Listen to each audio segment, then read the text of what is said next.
Question 8. Find the first three terms in the binomial expansion of 2 minus x over square root 1 plus 3x. Okay, so we need to hop the bottom up onto the top.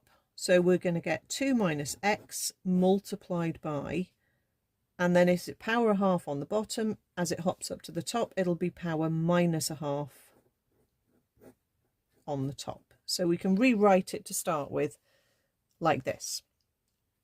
Now the 2 minus x is not going to need an expansion. It's just a bracket, power 1 basically, so you don't have an expansion for it. Okay, so leave that alone as a timesing factor, and we're going to do the expansion of this.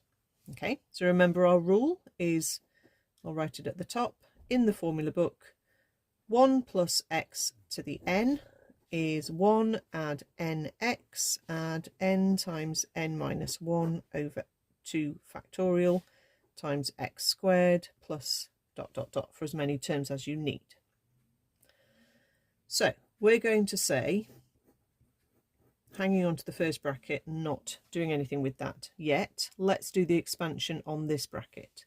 So we'll get a 1 plus a minus a half times a 3x plus a minus a half times a minus 3 halves over a 2 factorial times, in a bracket, a 3x squared plus ...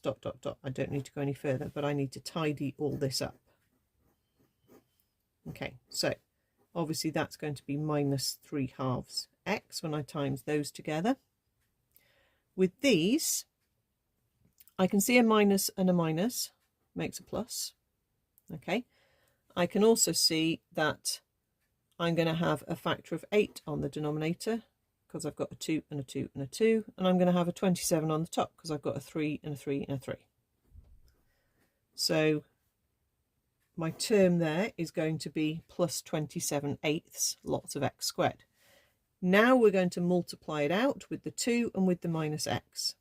Okay, so 2 times each term, we're going to get a 2 minus a 3x plus a 27 over 4x squared when we double that one.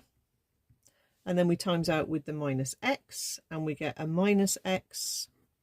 We get a plus 3 over 2x squared, and I actually don't need to times the last one because that's going to give me an x cubed, and I don't need to go up that high. If you write it down, it doesn't matter, but you won't use it.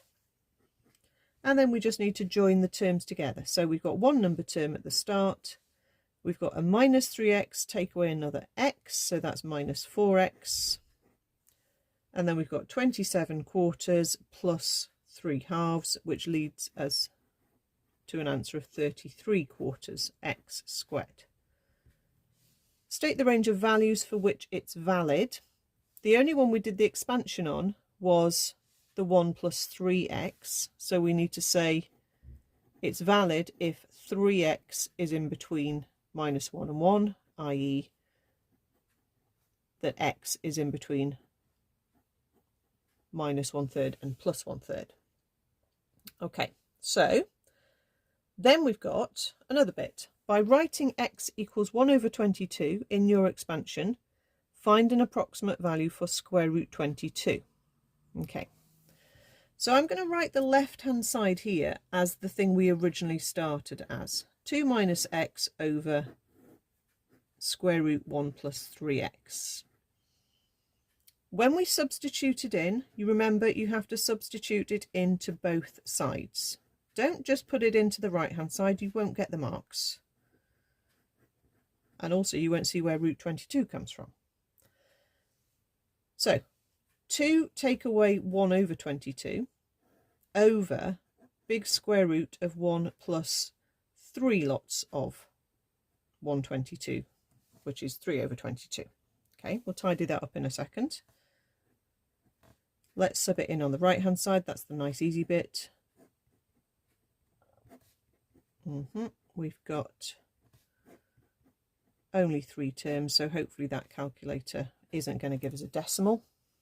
Okay, so let's think about what this comes to. Okay, If we type it in exactly as we see it, it might give us a third. Okay, if it does, I'll also show you how it's done that. So 2 minus 1 over 22 over third of 1 plus 3 over 22. No, it hasn't given us third. Right, okay, so we need to tidy that up a little bit more step by step. 2 minus 1 over 22 is 43 over 22.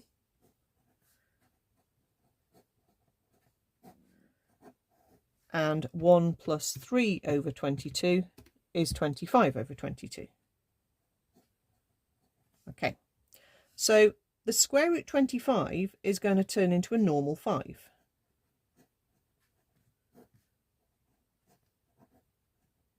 Like that.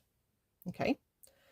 When you divide by a fraction, that is the same as multiplying by the reciprocal. So that is the same as 43 over 22 multiplied by root 22 over 5.